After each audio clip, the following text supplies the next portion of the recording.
Well, we would like to know, would you introduce yourself and say what day today is and why you're here? Well, Speak loudly, tell them your name. my name is John Bain. I was born in Scotland, in Cowdenbeath, Scotland, in 1900, January 23rd. To prove it, I've got something here I can show you too. I brought it here just specially, so it would prove at my age. Because no one believes it, do they? No, They all think you're about 72. I wish I was. And what was your first school in back then? Well, we used to live in this little row, you know, and right down the hill was a school, and it's still there. I was there about 10 years ago, and it's still there. It's about 200 years old. Wow. And I used to go down there, and I was there till I was about 8 years old. Then I moved out of there, and we went from 5 to Bannockburn, Cleveland Bannockburn. Bannockburn is where we won our war for freedom from England, you know. And I was there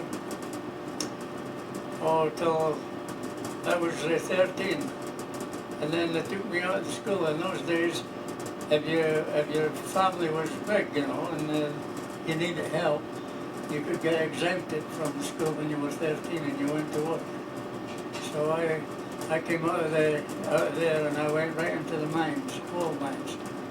And I was a pony driver. I used to drive a little pony there, you know. And you know, that pony wouldn't go to work until I gave it some tea in the morning. I used to give it a flask and it held the snake up like that there.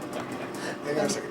Move your chair over. Are you on? You sure it's on? Is it recording there? It's recording right now. And then when I was 14... What did you put in the tea, John? Hmm? What did you put in the tea? Oh, I put sugar. No whiskey? Always. No whiskey? Oh, no. No, I mean for the pony. No, that was lively enough without the whiskey. I kept the whiskey for myself. But in 1914, I went to work in the coal face. You know, that's digging coal. Where? And in Scotland, and in a little place by the name of Dumfries. Oh, I've heard of that. Where's that? Well, that's just it's about south of Glasgow. But anyway, I didn't stay there long.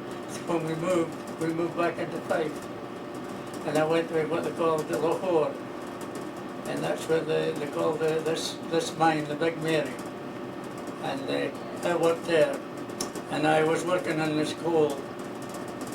It was the same kind of coal as I had in Wales, and that's the only coal that the British ships could use, you know, and they kept me there all the time for the World War till 1918. We made all kinds of money then, but when the war finished, boy, the bottom dropped right out. How much did you make in those days? Oh, we was making at least about £50 a week. And That's pretty good money. Oh, and the stuff then was so cheap, you know. But after that, it went right out there, and we started making about £5 and £6 and £7 a week. So that was quite a drop. And then, in 21, no, my father got hurt in the mines, and so did my younger brother. He went to the British Army, and the old man, he didn't do no more work. So then I was on my own. Did you have to help support the family? You know, in those days, you know, what really happened then, the older ones had to support the family till they were out there. And you know, they kept you right in there till you were 21. Then when you were 21, you paid your board, room and board. That's how it worked. And I had a tough time here because my mother died when I was 16. She was only 36. And the old man, we had 4 heirs in our family. And here the old man goes and marries a woman with 8, you know. And then they started getting a family of their own. And they had 6, so there were 18 in there all the time. So I was going around there And I had a chip on my shoulder, you know. Here I am working my brains out and everything else, and only getting a little bit, you know, and keeping all the rest. But later years, when I seen them all grow up and everything else, I was so happy I had done it, you know. But at that time there, so then I says to my stepbrother, he had been working with me, I says, I'm going to America. He says, what are you going to America for? I says, well, I scraped the bottom of the barrel here. I says, I'm getting nothing. So he says, I think you're doing the wrong thing, Joe. I said, no. So I came to America. What year? And 24. Oh, And so I way was- after the war. Yeah, and I was 24 then. But I couldn't get into the States. So I went into Canada. Because Canada then was still under the British rule. So I was still a British citizen as far as that went. And I went there to Windsor. And I got a job that was something else. I mean, if I hadn't had my mind made up there, boy, I would have been back in the old country, shaking cement sacks. You know, this contractor, you know, they went out there and they built the roads. But they were built then with cement. So he used to take these out there, and they would shake the cement and and then they would leave a lot, and they'd bring all these bags back. So I had to shake the cement out there and all this stuff. And to make things worse, I stepped on a nail that was on a board, and it went right through my foot. So I stayed at that for about 3 weeks. Then I went down and got a job in Ford's, and I worked there for 3 years. But at that time, the wages I was working for shaking the bags was 38 cents an hour. And the job I got with Ford was $5 a day. And Ford paid the highest wages in the whole world at the time. And he always said, you know, that people you work for should be able to make enough money to buy the product, you know.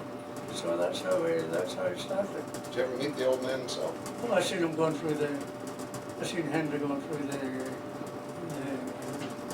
plant, you know, and all that stuff. And I knew his sons, I knew his two grandsons, you know. They used to come into this bar where I used to. And one of them owns the Lions today. He owns the Lions, you know. But him and his brother used to come in there where I used to work. I used to work in this nightclub, you know. And You didn't mind working, did you? oh no, I worked all my Tried life. different things. When I went to Detroit, after a while, two years, I got shifted to Detroit, you know, right across the river, the Detroit River.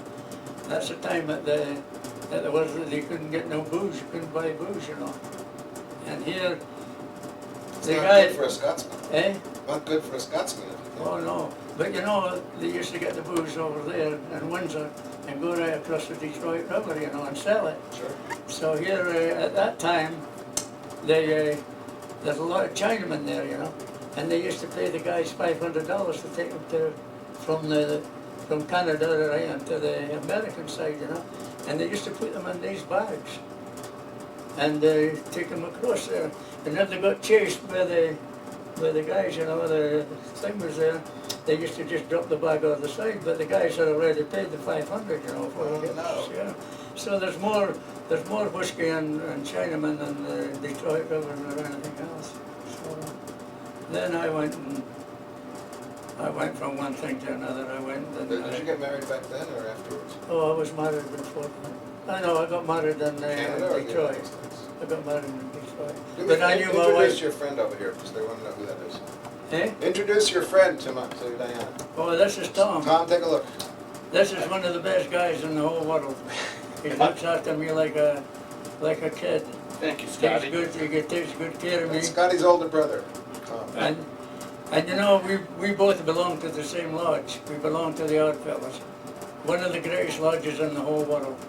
Do you And live at Oddfellows? Yeah. No, he lives at his own place. The lodge, it's a social fellow. Oh. You know, I was the oldest guy that ever joined the Oddfellows. I was 87 when I joined the Oddfellows, wasn't it? Though? Yeah. No, she meant if you were living at the Oddfellows home over here. Oh no. No, he lives by himself. Tell him where you live. I live in a trailer park. So he's on his own, he takes care of himself. I've got my Tom own helps place. with the Chisholm. transportation. Chisholm Trailer Park. This is- You Now, know, go back, I interrupted you. You were saying you got married when you were in Canada or the United and States? when I went to Detroit, And she was from Scotland or from? yeah, she was from Scotland. I met her in Scotland. Her kids used to be dancers, you know. One of them, Jesse, was a champion Highland flying and sword dancer in Scotland. What was your name? Jesse Mackay. So anyway, they danced here at Fox. Fox opened up a big hall in Detroit. That's where we was living, and they danced there for about 2 weeks. You know, they had an engagement. So anyway, I went from one thing to another. I went into the furniture business. How'd you do that? I swung pianos and every damn thing else. And one time I was swinging a piano and the thing we broke, you know, and the piano fell down there and went bang. You know. And there was a sound there, just like a note, you know, for a long, long time. But we had to clean it up. It took a bit of doing. But I was in that business there, and I had Did you to make any money? Did you make any money? Oh yeah, made good money. I went out there and I was buying furniture, everything else. One time I went out to this place in Grosse Pointe, and that's one of the big shops. Michigan, yeah. Yeah. I went into this house, and this is no lie. I went up there, and the lady takes me up, and she takes me up into the attic. And boy, I looked through there, and there was nothing but furniture. She says, how much would you give me for it? So I says to myself, well, geez, this is a big deal here. And I says, I don't know. I said, I'll give you $25. Just saying that, you know. Well, she says, I'll let you know. So about 2 months later, she lets me know, and I get the whole thing for for $25. I took one little piece in there. It was like a little piano, you know. I got $200 for that. I think I was 700 and something I got for it, and I just practically gave myself away. Well, you're quite a trader. Yeah. No, I always was honest with people. I did a lot of work with Jews, and I never got stung once with So it. watch what you say. Oh yeah, I know. But I never got stung once with a Jew. They all helped me out in every way they could. And I had one Jewish guy. You know, I started working for this company, and these guys were the best singers in the whole of the country at the time, the four dukes. So I started working for them, and this one guy, Dan Janeris, he was a Greek, you know, and he used to gamble like a son of a gun, and he'd take his bets down, you know. So I'd take his bets down, and he never won. So here, this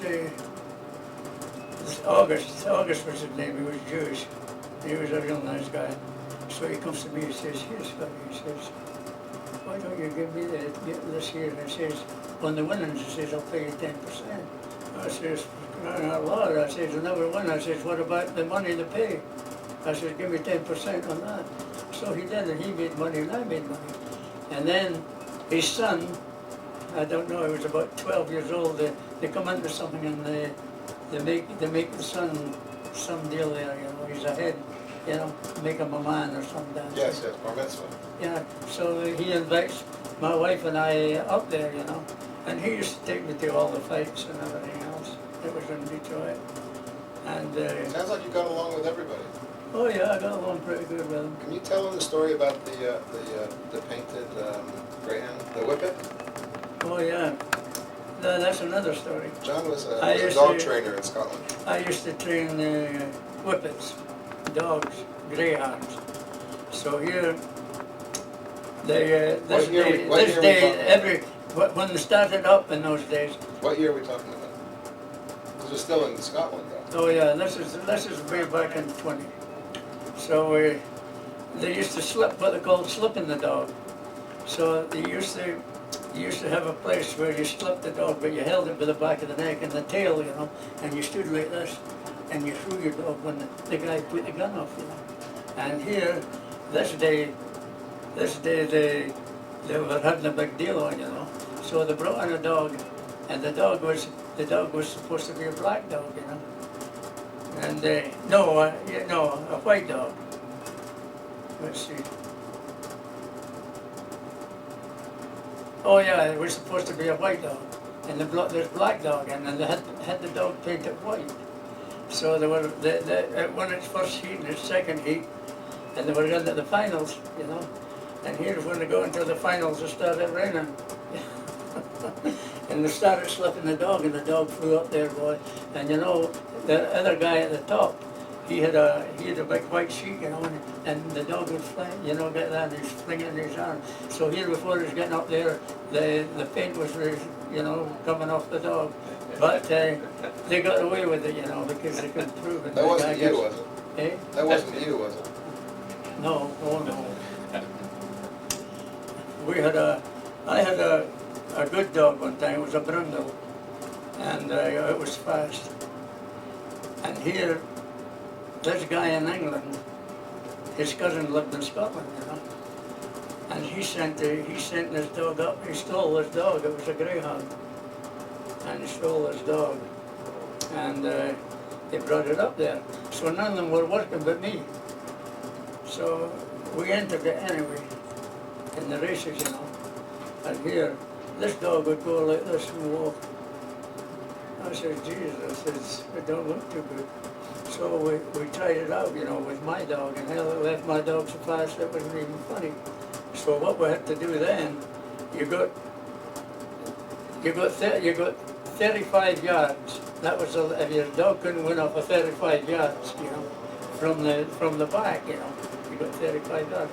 Well, you used to get 2 yards every week, you know. So we used to take the dogs in and feed them up with beer and stuff, you know. So we had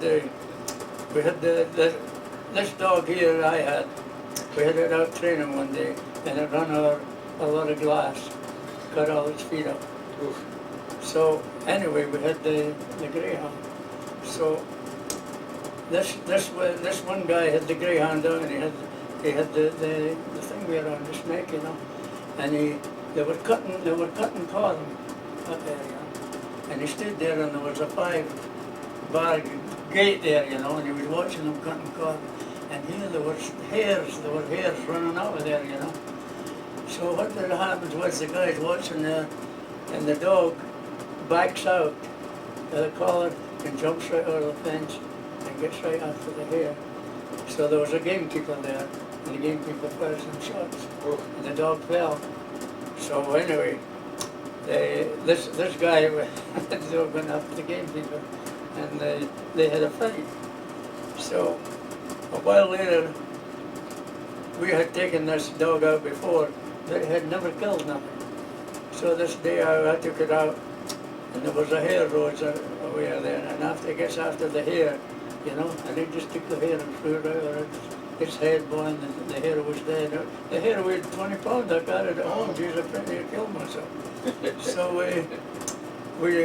the dog came home, and the next day, you know, it died. It had blood poisoning with it. Pellets or something. So the end of that story. So how'd you end up in Reno? You never told me that. Well, my stepson, Jimmy Mackay, he was a good dealer. He dealt all down through Vegas, and he knew all these guys. And he came up here when Fitzgerald came here, you know, because Fitz used to be in Detroit. And James worked for him there, and James was a real good dealer. So he came out here, and his mother had died about a year before that, and I was there myself. So he asked me if I would like to come out here. So I came out here, and I kind of liked it, you know. What year was that? 58. And you know, So you've been here 40 years. Yeah, I've been in that same place for 30 years, 31 years. Now, did your wife come with you at that time? or No, she was dead. She died in Detroit. But I had her in Vegas, you know, because I lived there for 9 months. And she was a good woman, but she took, this is funny. One time she gets up there and she tells her daughter, she says, joke sleeping with another woman. I said, me, She said, joke sleeping with another woman. So Jessie comes to me and she says, why are you doing that, Joe? I said, doing what? Sleeping with another woman. I said, I'm not sleeping with another woman. So one time I went in there and this is about 3 months or 4 months later, and my wife had the whole of the table set with each, eggs and stuff like that. So I went in there and I looked and I said, what's going on? She said, don't you see them? See how nice they're eating and how they're looking? This is all the kids that were dead. Ah, Yeah. So eventually that took her, and I found out later, it wasn't called it, but I found out that it was Alzheimer's. I think we were coming back from Vegas. wait, tell me, I don't understand the story about the eggs. Tell me what that means. About what? About the eggs. What did you mean the children that died? The eggs were the children that died? Yeah. Her children? She had the They were table her children. set They were all- for, She had 8 kids when I married her. That was like my old man. I like to get them ready made. So she was saying that the eggs represent the children you should have had? Yeah, and she thought they were all alive. One time I was coming back, she was really sick, and we was living with her son James, before he came up here. And I brought her home. I had still a place in Detroit. So we get to this gate, this place, and she says, the kids want to get out. But we didn't have any kids. So I went along with her. I was going to kind of go along with her.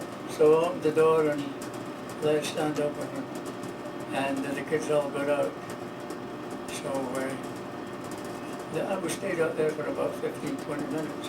So I closed the door and I started arguing with me, saying the kids are not in. That's So, sad. But you didn't have any kids. You had how many of your own none. with her? Did you have one with her or not?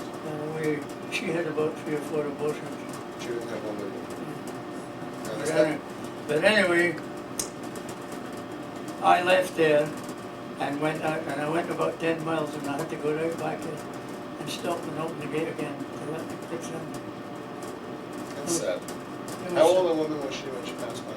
Well, Jason would tell her age, but she was 10 years older than me. But she was a heck of a woman, boy, Jesus, was she a woman. I had 3 or 4 jobs, but boy, she could take care of me. None of the family would go downtown with her. Dress were just like this. And she used to buy all my suits. I've got shirts from the house today that she bought, that's 50 years ago.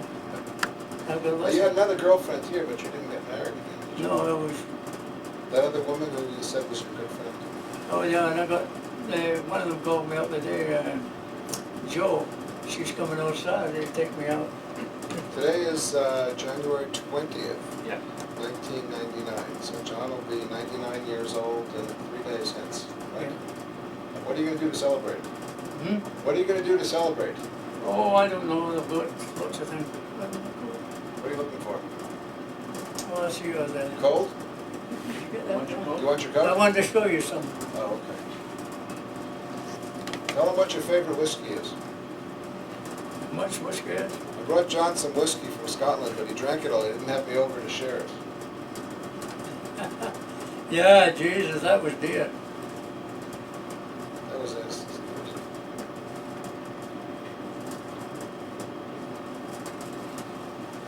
Let's see, this says exact extract entry of birth under the 37th section of 17 and 18, Victoria Cap 80. This says name and surname, John Bain, January 23rd, 1900. Sex, male. Parents, Henry Bain, coal miner, and Jane Bain, MS Mowbray. Signed, Henry Bain, father. Registered, 51 Falford Place. In Fulford, that's where I was born. Yeah. Loudon Heath. The parish of Beath. Beef, yeah. So this is a 99-year-old birth certificate, ladies and gentlemen.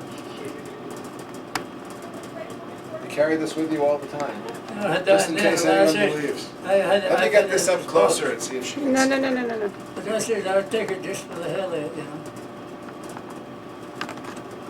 Can you see it? Mm-hmm.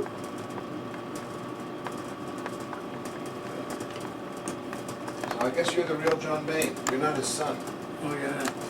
Well, you know, I'll tell you, times have changed. When I was there, there was hardly anything. I used to run down this block when I was about 4 years old, and I'd look right down one of the main streets, and there was nothing but carts and horses coming up there, you know.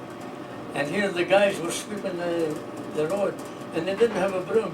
They had a branch of a tree, and that's how they were sweeping it then. But you know, all these things have came on there, and the world has got so fast. It used to be quiet and everything else, but it's When's the last time you were home in Scotland?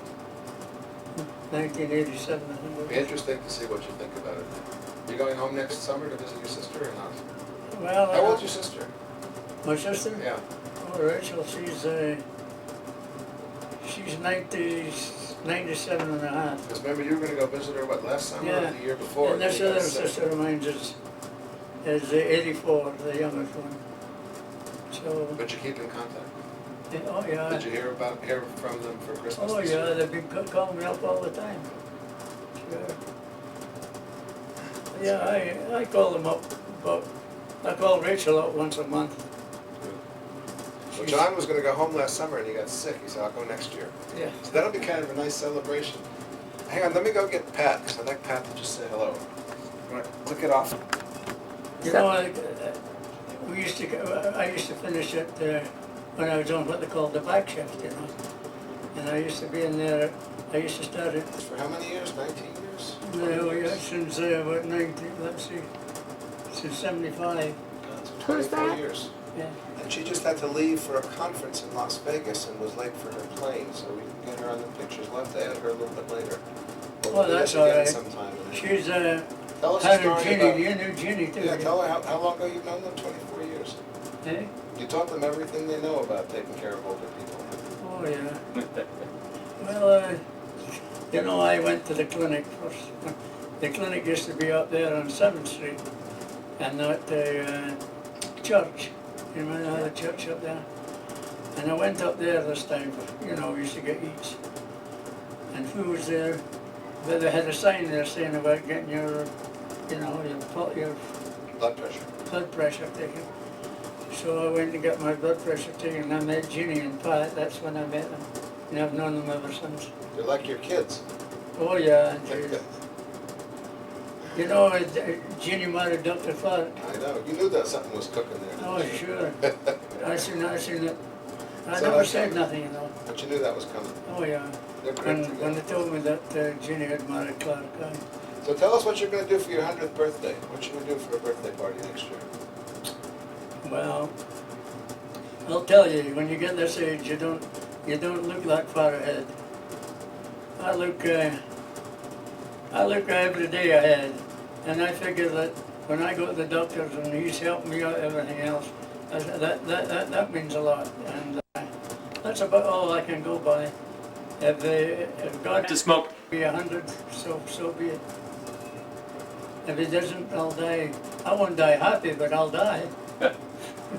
God sent you Pat and Tom to take care of you, so you're... Oh yeah. Well, Thomas taking care of me anyway. When I die, he's I went down there. Oh, about the will too. Yeah.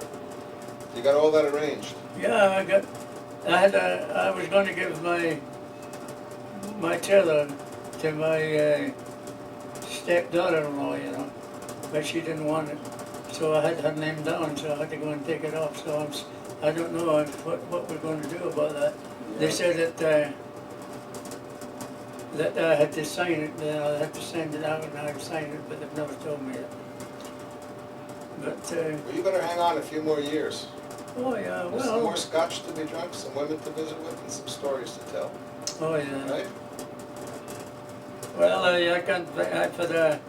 I've had a tough life all my life, but I've always came through. For some reason, when I get up against it, something always comes through. even in the old country. I'd go around there and I figured I was getting a raw deal and all this stuff, but I just went through it. Then I come to this country, I didn't know nothing, and I took a job. I wasn't like a lot of these people come and saying they're Afro-Americans and then all this, and I didn't say I was a Scotch-American. When I took my papers out there, I was an American. I When would did- always when be did a you become a Scotsman, but I was always an American. How long have you been a citizen? And where? How long have you been a citizen of the United States? Since 1950. Oh, okay. So you did it. Oh yeah, I've been for. Where are you going next? Not going home to Scotland. No, I got the chance, you know. The first time I went back here, I was 40 years out here. That was back in 65, I think it was. And I went back here. And here, all the family was there then, you know. We had 18 in the family, and they were all alive, and they all had kids, you know. So I went to this older sister. She was a half-sister, you know, but she was older. She was the oldest then. So I went up there and stayed. And here, these ones would come in there and see their Uncle Joe, you know.